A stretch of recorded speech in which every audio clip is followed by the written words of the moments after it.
to Street Smart Business TV. Today I want to speak about advertising. Yeah, normally I refer to it as marketing, but I'm going to talk about advertising today.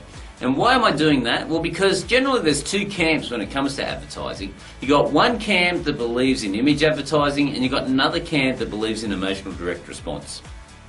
Now, I've lived in both worlds. For those of you that don't know, I had a very large air conditioning company in New South Wales. Probably used to spend around about $700,000 or $800,000 a year, and a lot of that was on branding marketing rather than direct response. And until I saw the light, I thought I was doing pretty well. It was great for my ego. I was sponsoring Rosehill Race Course, you know, all these sorts of things, see my name up there. But I've got to ask you the question, just seeing my name up there in lights, does that get me more money? Or having that sort of recognition of a few people knowing my reputation out there, does that get me more money in my bank account? Well, the truth was no. Okay, now I had a pretty big budget, and even my budget wasn't enough to have the amount of leads come in that occurred when I swapped from my brand advertising to my emotional direct response marketing. See, when I swapped to emotional direct response, the leads probably quadrupled for the same amount of money. And that's largely how it dominated the retail industry. And I want the same thing for you. Now, here's the reality. You've got to understand the importance of marketing. See, marketing influences the marketplace. All right? Now, I know you're aware of this, but I've got to state the blooming obvious for you. Let me give you an example. You see, going back to my era, remember when VCRs first came out? You had the Beta and you had the VHS. Now, do you remember which one was better? Well, Beta had a far better picture than the VHS. But in the end, it was the VHS that actually won the war. Why? Because they had better marketing. They had better systems and a better team there getting the message out. And that's what I want for you. I don't want you to be the Beta that might be the very best business on the block. You might be the very best lawyer, the very best doctor, the very best accountant, and yet nobody knows about you because you haven't got effective marketing happening out there. What I want you to do is be willing to get on your soapbox, let the world know how good you are, and remember the story of the Beta compared to the VHS, because it's a very painful result if you don't get on your soapbox. Now, the reality is that you must have effective sales and marketing, because if you're there and you've got this closed thought and say, oh, I've got to do everything myself, I've got to do everything myself, you're never going to be able to grow a business. You're going to be trapped in a job. We want to help you escape from there. When you realise that it's about the sales and marketing, and yes, you've got to create a bloody good product to deliver, but when you have the sales and marketing nailed, then you're going to see that money flood into your business, but not until then. See, I had a cap. I was at that $1 million mark myself for a very long time until I became the marketer of my business. So guys, just remember, don't be a Beta. Make sure you're a VHS. Get your message out there and use emotional direct response marketing. I know for a fact that the average person, when they get to 65, has 56,000. Let me see, I've written the number down here. It is $55,873 in assets. That's it. Okay, now, I don't want any of our members, anyone in our environment, to be in that situation, and that's why I've invited my friend Roy McDonald to the call today, so that he can share some words of wisdom with you, and you can listen to a professional that has helped literally thousands upon thousands of individuals achieve that financial freedom.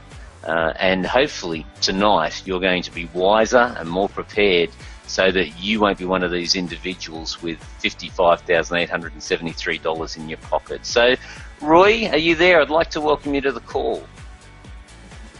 Thank you, Ian, and what wise words they are, and what a pleasure and an honour it is to be on your call here tonight.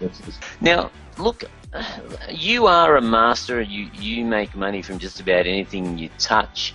I'll call you Midas if I'm not too careful in the reality of, I mean, you deal in the markets and you trade, you deal in property, you got an accounting firm, you're bricks and mortar. I can't remember your annual turnover in your company. What was it, Roy? Do you mind just sharing that with me again? We've got 69 companies and we turn over about 35 million. It does vary every year, but we're in that area. It's still small business, so it keeps us off the streets and keeps us busy, and we love it, and we love being a product of the product for our clients to see. Yeah. So 35 million turnover, and you've got all the challenges that all business owners have. You've got the staff challenges, you've got delivery challenges, you've got marketing challenges. You walk in our moccasins, and so you're not some academic that's sprouting words you read from a book. You, like us, are street smart, and that's why you're on this call. With all of the people in your dealings and in all of your investments and ways that you use to generate money, what would you say? Do you have a favourite? Do you have a take on where people should be putting their money, what they should be doing? And I know this is a how long is a piece of string type of question, but I really would love an answer of some sort, from many individuals that I know maybe have some payouts that they're getting. So many people are being laid off from work. If any of you are listening, I do sincerely feel for you. Every time I turn around, there's a major factory closing, and I've always had the opinion that the best security is you working for yourself in your own business. But Roy, I'd love your take on it. Should someone be a trader? Should someone be in commercial property? Should they buy their own home? I mean, all of these things. Please give us just a golden nugget from the master and where you think they should be putting their money. Well, again, what a great question. I personally have a favourite, and it's property. I love property, and I worked out when I was a young boy that by watching others, and as I say, success leaves clues, by watching others, that whatever the success was, whether you owned a restaurant or you owned this or that, you end up putting your money into property. So I thought, well, why not get into property to start with, because that's where you're going to end up. So that was my philosophy. I got into real estate.